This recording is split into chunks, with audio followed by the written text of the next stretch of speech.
अस्सलाम वालेकुम dear audience. आज की वीडियो जो है वो एक रिव्यू के साथ हम हाजिर हैं। और ये जो वीडियो है ये एक ऑनलाइन मेरे स्टूडेंट हैं जिनका नाम है मोहम्मद अब्दुल्ला, जो अपना जर्नी आपसे शेयर करेंगे। तो सबसे पहले अब्दुल्ला को मैं मुबारकबाद देना चाहता हूँ कि इन्होंने रिसेंटली अपना जो फर्स्ट लेवल है ACCA का फाउंडेशन लेवल, वो फाउंडेशन लेवल कंप्लीट किया है। तो उस पे इनको बहुत बहुत मुबारकबाद हो। और इन्होंने लास्ट 2 पेपर्स भी मेरे से पढ़े हैं, जिसमें एक FFA था और एक अभी FMA दिया है। तो इस वीडियो में हम सीखेंगे कि अब्दुल्ला ने कैसे मेरिट सर्टिफिकेट अचीव किए, अब्दुल्ला ने किस तरह से तैयारी की, क्या पैटर्न अपनाया, कौन-कौन सी चीज़ों को फॉलो किया जो बाकी स्टूडेंट्स को भी फॉलो करना चाहिए। तो सबसे पहले मैं पहले सवाल के साथ कि अब्दुल्ला अपना इंट्रोडक्शन खुद भी एक दफ़ा करवा दें, और फिर इसके बाद हम नेक्स्ट एक-एक सवाल इनसे पूछेंगे, ताकि इनसे जो बाकी आने वाले जूनियर्स हैं, वो भी इन इस वीडियो से फ़ायदा ले सकें। Over to you Abdullah. अस्सलाम वालेकुम सर। सर, आपका सबसे पहले बहुत शुक्रिया कि आपने मुझे अपने चैनल पे मदऊ किया। सर, मेरा नाम मोहम्मद अब्दुल्ला है और मैं कोहाला आज़ाद कश्मीर से बिलोंग करता हूँ। और मेरा जो बेसिक एफएससी जो थी वो मेरी प्री मेडिकल थी, और प्री मेडिकल से मैंने कन्वर्ट होके मैं एसीसीए स्टार्ट किया।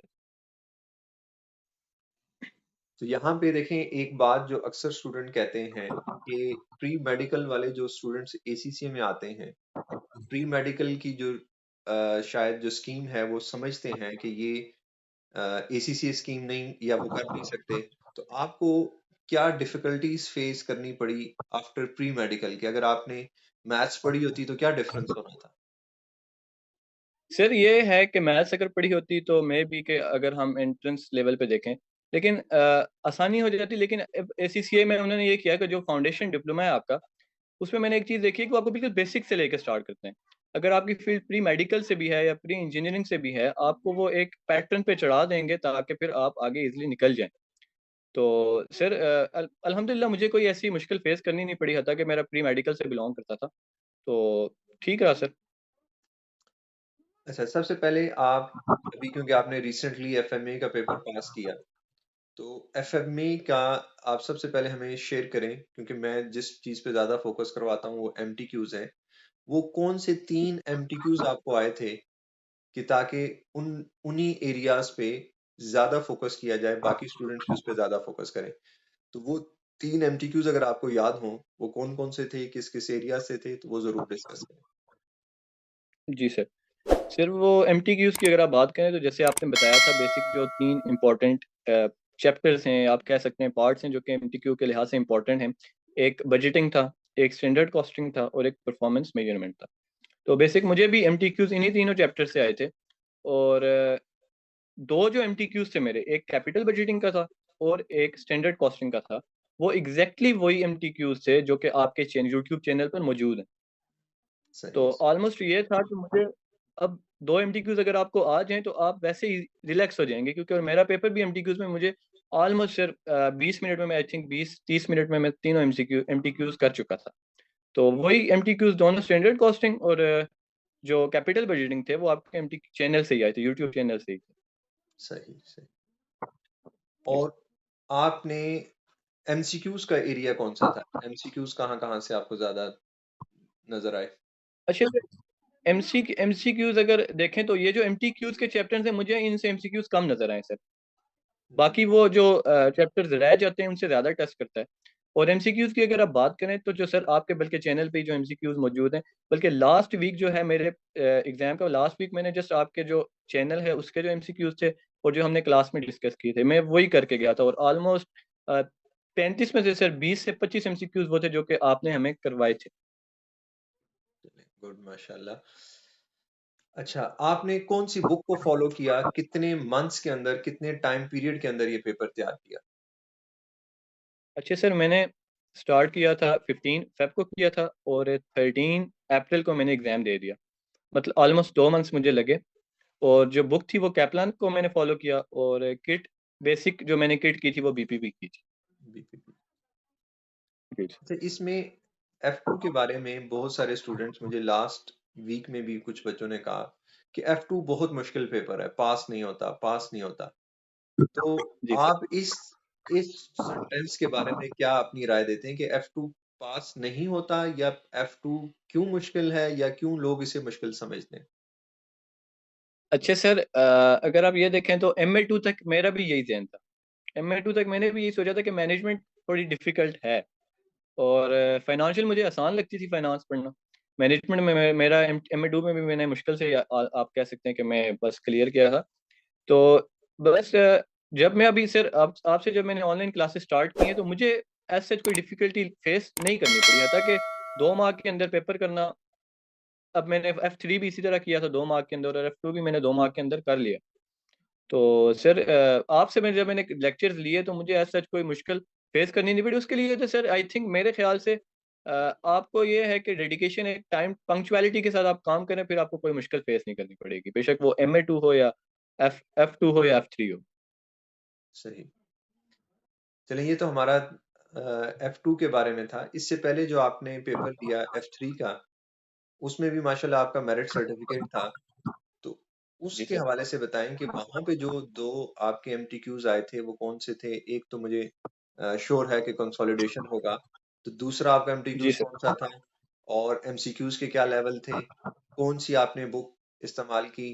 टाइम का आपने बता दिया कितना टाइम, और किस तरह से आपने विद इन 2 आवर्स जो आपके एग्जाम का पीरियड था उसमें आपकी क्या स्ट्रेटेजी थी? क्या आपने पहले एमटीक्यूज को अटेम्प्ट किया, या पहले आप सीक्वेंस से गए? तो किस तरह से आपने अटेम्प्ट किया? सर ये जो F3 की अगर हम बात करें तो F3 मैंने वो भी 2 मंथ्स में कंप्लीट कर लिया था। और F3 में जो मुझे 2 MTQs आए थे, वो सर एक कंसोलिडेशन से आया था और एक कैश फ्लो का था।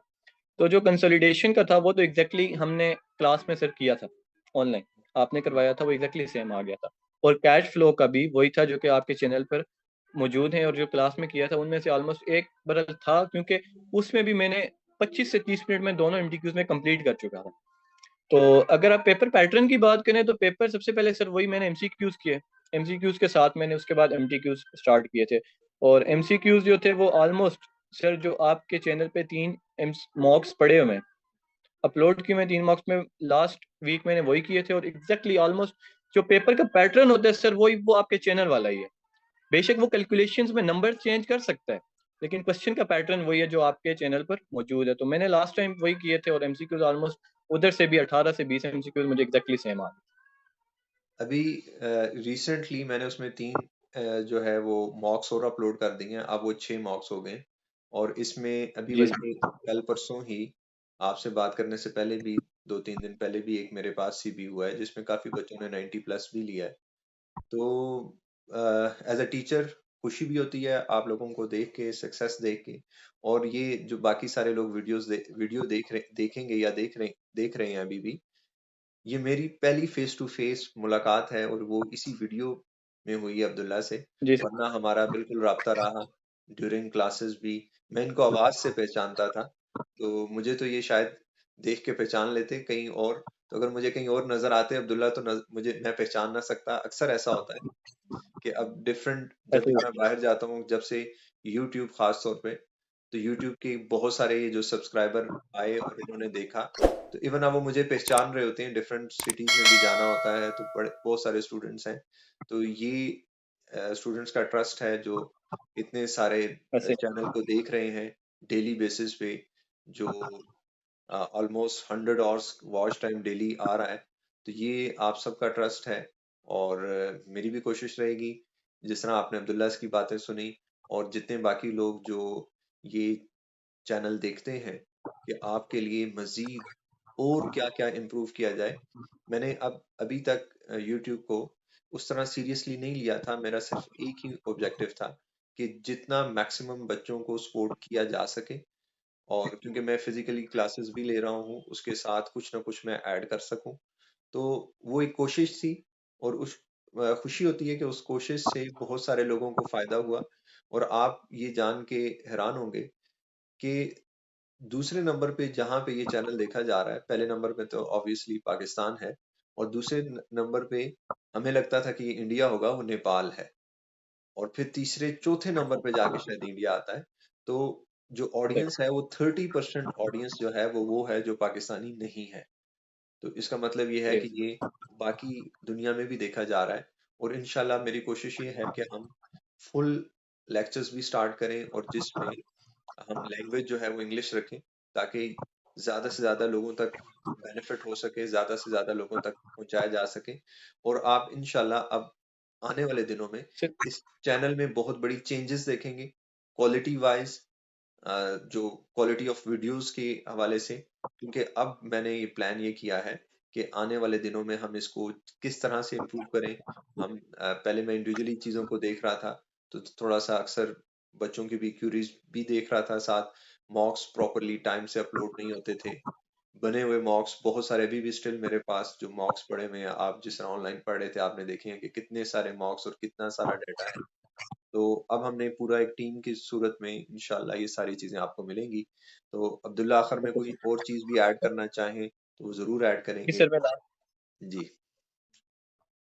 सर असल में ये है कि मैं जितने भी इस वक्त ऑडियंस हमें देख रहे हैं मैं तो सबको रिकमेंड करूंगा सर कि आपकी ऑनलाइन क्लासेस लें, क्योंकि रिजल्ट आपके सामने है।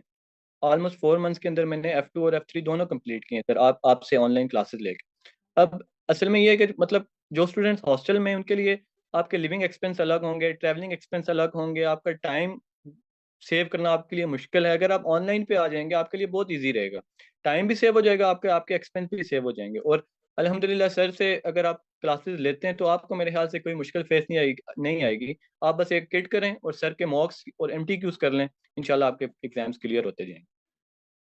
बहुत शुक्रिया अब्दुल्ला। जी खुश सर। रहें, इसी ओके तरह सर। कामयाब होते रहें, दुआओं में याद रखें, और जितने लोग देख रहे हैं अल्लाह ताला आपको भी कामयाब करें। हमारी मेरी मेरी पूरी टीम की दुआएं आप सबके साथ हैं। और अस्सलामु अलैकुम व रहमतुल्लाहि व बरकातुहू।